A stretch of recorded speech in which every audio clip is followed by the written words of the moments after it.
Hi, friends. Summer is here, and so is our summer sale on Sleep Tight Premium and Sleep Tight Friends on Supercast. Now's the perfect time to enjoy ad-free listening, bonus stories, birthday shout-outs, and more, all for less. Snuggle in and subscribe at sleeptightpremium.com or follow the link in our show notes. Because when kids sleep tight, families do too.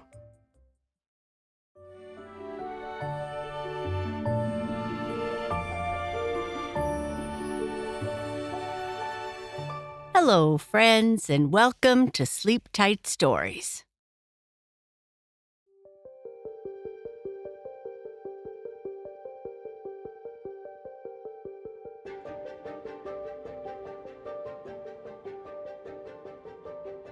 Red and Blue planned for how they would tell Red's friends that they were from Mars, but now that the time has come, Red has no idea how they will react.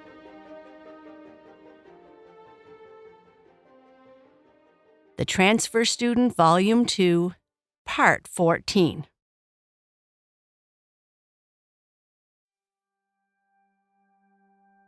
So here's the thing. When you tell your friends you're from Mars, there's this moment where time just stops. Like, completely stops. Red's sitting there, heart pounding so loud she's pretty sure everyone can hear it, watching her friends' faces cycle through about 17 different emotions in the span of 3 seconds. Charlie's mouth is hanging open like he's trying to catch flies. His glasses have slipped down his nose, and he's not even pushing them back up, which is basically Charlie's equivalent of being completely paralyzed with shock. Rachel's blinking really fast, the way she does when she's trying to process information that makes absolutely no sense. She's still holding her pen like she was taking notes, but now it's just frozen in midair. Alexa's got that look she gets when someone gives her the answer to a math problem that's supposedly impossible. Her head's tilted to one side, and she's squinting like maybe if she looks at Red from a different angle, this will all make sense. And Kurt's just staring, like she's waiting for Red to say, "Just kidding," or something. Blue's still bouncing in the desk chair, practically vibrating with excitement, waiting for someone to say something. He keeps looking back and forth between Red and her friends, like he's watching the world's most important tennis match. The silence stretches on forever. Red starts to panic. Maybe this was a terrible idea. Maybe she should have eased into it more, or Mars? Charlie finally squeaks, his voice cracking on the word. The planet Mars, with the red dirt and the little robot things driving around taking pictures? Well, the rovers are in different sectors than where we lived, but yeah, Red says, trying to sound casual and failing spectacularly. You lived on Mars. It's not a question. Charlie's just stating it like he's trying to make his brain accept this as actual reality. Yep. With your family. Yep. And now you live here, on Earth, in Canada. Obviously. And then Charlie does something Red absolutely, completely did not expect. He grins. Like the biggest, most ridiculously excited grin she's ever seen on a human face. That is the coolest thing that has ever happened to anyone. And just like that, the dam breaks. What happens next is complete chaos, but like good chaos. Everyone starts talking at once. Charlie's practically vibrating with excitement, asking if Red has pictures of Mars and whether she's met any of the rovers and if Martian food is different from Earth food. Wait, do you have pictures? He's saying, bouncing on the edge of Red's bed. What does it actually look like? Is it really all red? Are there cities? Do you have cars? What about… Charlie, breathe, Rachel interrupts. But she's leaning forward with just as much curiosity. Red, tell us about Martian society. How does your government work? What's your education system like? Are there books? Of course there are books, Blue jumps in. Just not the messy paper kind like here.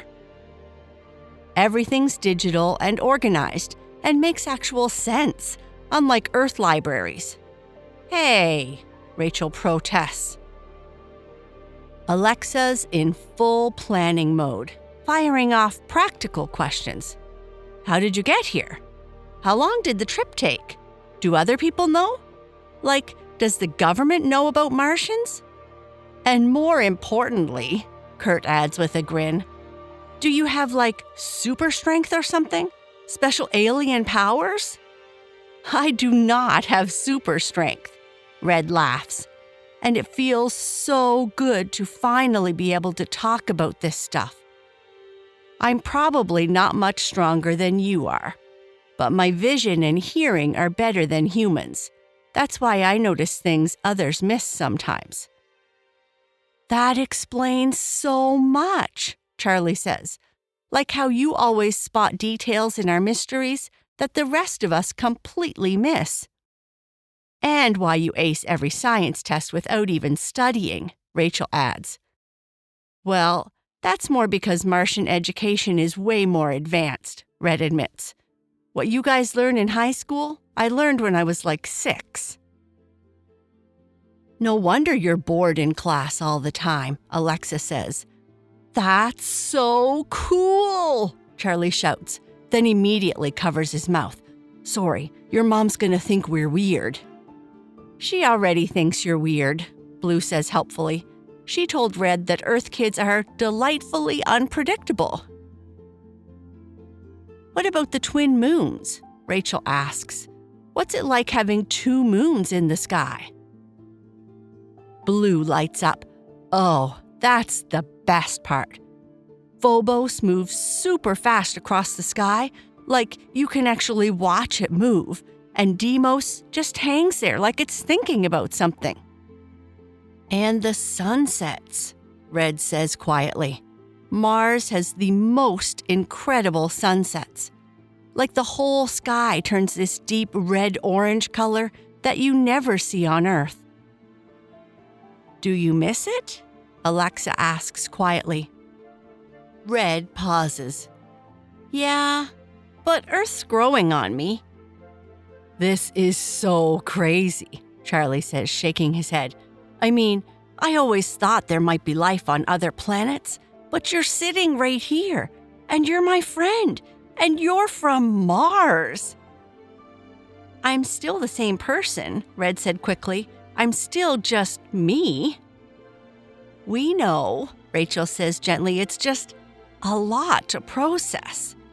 But in a good way, Kurt adds, right? This is definitely good crazy, not bad crazy.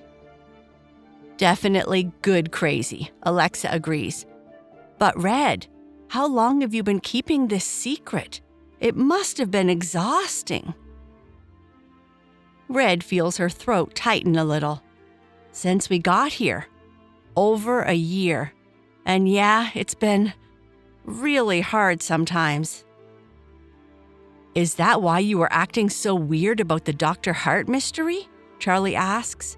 You kept getting all tense whenever we found something. Because you recognized the stuff, Rachel says, putting pieces together. The symbols, the technology. Blue's bouncing again. Should we tell them about the hologram and the facilities and the corrupt agents? Red looks around at her friends' eager, curious faces. They're not running away screaming. They're not calling her crazy. They're just interested. Like this is the coolest puzzle they've ever encountered. Okay, she says, settling cross-legged on her bed and taking a deep breath. If we're going to do this, I need to tell you everything. And I mean everything. Because this is way bigger than just my family's from Mars. Her friends all shift to get more comfortable, like they're settling in for the world's most important story time. Wait, Alexa says. Should we be worried about your mom overhearing this? She's making a lot of noise in the kitchen, Blue says. Plus, she's got music on. We're good. Okay then, Charlie says, grinning. Hit us with everything. So, Red begins, my family are refugees from Mars. There's this whole situation happening there. Some people want to stay and try to save the planet. Others think it's time to find a new home. My parents were actually on opposing sides. Mom wanted to stay. Dad wanted to leave. But we won a lottery that let us come to Earth. Though that's probably too much detail.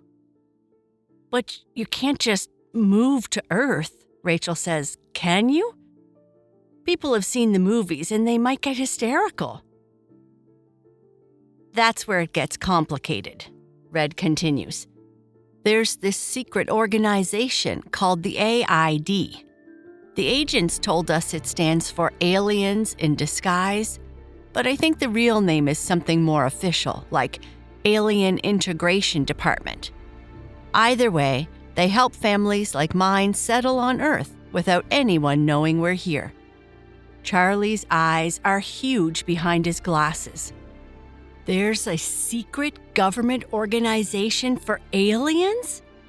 For Martians, Blue corrects automatically.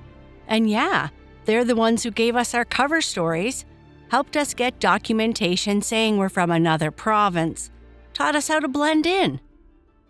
Wait, Alexa says. So your whole backstory about moving from another place? Completely fake, Red admits. We went straight from Mars to here. This is insane, Kurt breathes. How many other Martian families are there? I don't know exactly, Red says. The AID keeps families separate for security reasons, but we're not the only ones. Okay, but what does this have to do with Dr. Hart? Rachel asks, her notebook ready. Oh, that's the best part, Red said, grinning. Dr. Hart wasn't just some random astronomer. Somehow, she figured out that Martians were already living on Earth, and instead of exposing us, she decided to help. Help how? Charlie asks. Blue jumps in excitedly. She found these old Martian facilities, like really old ones, built by scouts who came to Earth decades ago to prepare for refugees like us. These facilities contain what Dr. Hart called Martian seeds, Red continues. Archives of our culture, our technology, our history. Stuff that could help future refugee families, but also preserve our heritage. She also helped the early scout teams when they first arrived on Earth. That's incredible, Rachel says, scribbling furiously. But here's where it gets dangerous. Red's voice gets more serious. The AID has split into factions. Some agents, like the ones who helped my family, want to keep helping Martian refugees live normal lives. But others have gotten greedy. Greedy how? Alexa asks. They want to find Dr. Hart's facilities and steal the technology to sell to Earth corporations, Red explains. They don't care about preserving Martian culture or helping families. They just see dollar signs. So there are good guys and bad guys, Charlie says, trying to keep it all straight. Exactly, and I've met both kinds. Red takes a breath. Remember when I went on that nature study trip? I actually found one of Dr. Hart's facilities. That's where I got the charm, where I saw the holographic message. You went alone? Kurt asks, sounding concerned. I thought I was being careful, but the corrupt agents tracked me there. If Misty and Shade hadn't shown up, who are Misty and Shade? Rachel asks. The good agents. They helped me escape and explained about the faction split. Red looks around at her friends' faces. And now we're in a race to find the remaining facilities before the corrupt agents do. The room goes quiet as everyone processes this. So, Alexa says slowly, we're not just learning about your secret identity. We're getting involved in an actual conspiracy involving alien technology and government corruption. Martian technology, Blue corrects. Right, Martian technology. Red nods. Pretty much, yeah. There's a moment of quiet while everyone processes everything Red's told them. Red's watching their faces, trying to read their expressions. Are they overwhelmed? Scared? Then Alexa stands up with that determined expression she gets when she's about to organize something major. Okay, she says, so what's our next move? Our? Red asks, her heart skipping a beat. Did you seriously think we'd let you handle this alone? Kurt says, looking at Red like she's lost her mind. Red, this is huge. This is like save the world level important. Plus, Charlie adds, adjusting his glasses, you're our friend. Friends help each other, even when it involves Martian technology and secret government conspiracies. And honestly, Rachel looks up from her notes with a small smile. From a research perspective, this is the discovery of the century. Of course we want to help. Red feels a surge of relief at their words, but she needs to make sure they understand what they're getting into. Are you sure? This could be dangerous. The corrupt agents aren't exactly friendly people. Red, Alexa says seriously, sitting back down and looking her straight in the eye. We're the Solving a Mystery Club. This is literally the biggest mystery any of us will ever encounter. We're not walking away from this.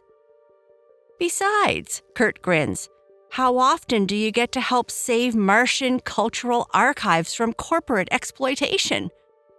This is like being in a real-life action movie, except the stakes actually matter. Exactly once, hopefully, Rachel mutters, still scribbling in her notebook. Blue claps his hands together excitedly. So we're really doing this? All of us together? All of us, Charlie confirms. And there's this serious note in his voice that Red's never heard before. We're a team. And just like that, the Solving a Mystery Club becomes something bigger. They're not just friends anymore. They're partners in the most important mission any of them have ever faced. Welcome to the Resistance, Blue says dramatically. Don't call it that, Red laughs, but she's grinning too. That's when Blue's phone buzzes. He glances at it casually, then his face changes completely. Like he goes from excited to confused to worried in about 2 seconds flat. Guys, he says, his voice suddenly serious. I just got a message from Lio. Red's head snaps up. Lio? Right now? Who's Lio? Alexa asks, looking between them. This kid Blue knows, Red explains quickly. We think he might be like us from Mars. Another Martian? Charlie's eyes go wide. Here in town? Blue's reading his phone, his expression getting more and more troubled. He says, Blue pauses, reading carefully. Tell your sister the Watchers have been asking questions. The old places aren't safe anymore. Meet me at the playground tomorrow after school. Bring the circle. The circle? Rachel asks, pen poised over her notebook. Red's mind races. The circle within the circle. It's what Dr. Hart mentioned in her message, a symbol that identifies the good AID agents from the corrupt ones. But how does Lio know about that? Charlie asks, pushing his glasses up nervously. I have no idea, Red admits, feeling a chill run down her spine. But if he's warning us that the corrupt agents are getting closer, then we need to move faster, Alexa finishes grimly. Blue's still staring at his phone like it might explode. There's more. He says, the new student isn't what he seems. Trust no one at school except your sister's friends. New student? Kurt asks. What new student? There haven't been any new students, Rachel says, flipping through her notes like she might have missed something. Not yet, Red says slowly, a cold feeling settling in her stomach. But if Lio's warning us about someone who hasn't shown up yet, then he knows things he shouldn't know, Charlie finishes, his voice barely above a whisper. Red feels like the room is spinning a little. Either Lio has access to information about corrupt agent plans, or he's connected to the Martian community in ways she hasn't figured out yet. Neither option is particularly comforting. We definitely need to meet with him, she decides, tomorrow, after school. All of us? Blue asks. Red looks around at her friends, her team now. They're all nodding, determined expressions on their faces. All of us, she confirms. If we're doing this, we're doing it together. For a moment, they all sit in the quiet of Red's room, processing everything that's happened. The weight of secrets is finally gone from Red's shoulders, replaced by something much better. The knowledge that she's not alone anymore. You know what? Charlie says, suddenly grinning. This is probably the best day of my entire life. Finding out your friend is an alien? Kurt asks with a laugh. Finding out my friend trusted me enough to tell me she's an alien, Charlie corrects, and that we get to help her with something this important. Rachel closes her notebook with a satisfied snap. Tomorrow we meet Lio and get more answers, but tonight we're officially the coolest mystery club in the history of mystery clubs. The coolest mystery club in the history of the galaxy, Alexa adds. Blue beams at everyone. I told you they'd be awesome about it, he says to Red, and Red realizes he was right about all of it. Her friends don't just accept her for who she really is.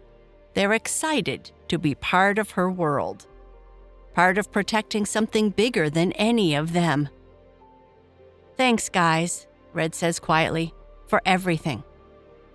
That's what friends are for, Alexa says simply. And for the first time since her family came to Earth, Red feels completely, perfectly at home. And that is the end of this part. Good night. Sleep tight.